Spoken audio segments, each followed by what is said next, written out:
8:50 сутринта е и току-що излязох от къщи.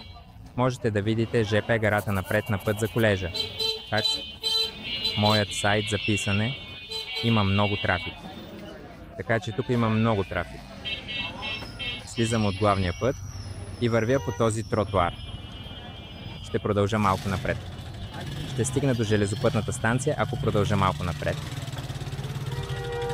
И Салам отиде там в едно нила. Нека разберем това.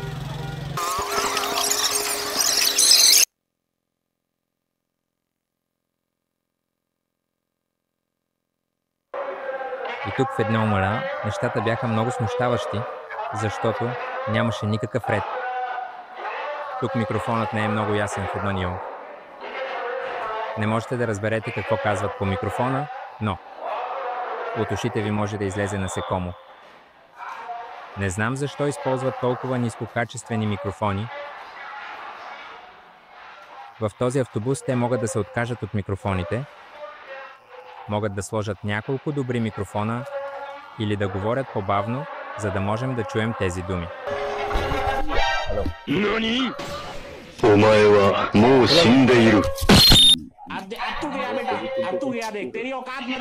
और YouTube and Facebook social media sorry ना ना আমার বাসা বেনাপোলি নেটে এখানে ওকে থ্যাংক ইউ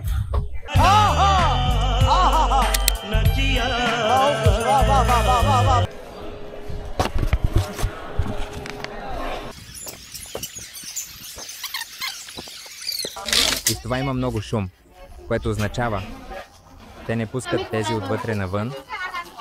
Тези, които са били навън преди, се опитват да влязат. Резултатът тук е претъпкан. Толкова добро управление за едно подаране и тези, които са отвън. Те може би се чудят дали ще получат място или не. И в това напрежение се опитват да се качат бързо. И поради тяхното местоположение, задръстването се увеличава значително. Въпреки това се опитвахме да се придвижим бързо, защото няма да останем тук дълго. Добре, така че след като се пробихме през голямата тълпа, слязохме тук и след това играта започва. След това ще споделя цялото видео с вас, за да го гледате с удоволствие по този начин.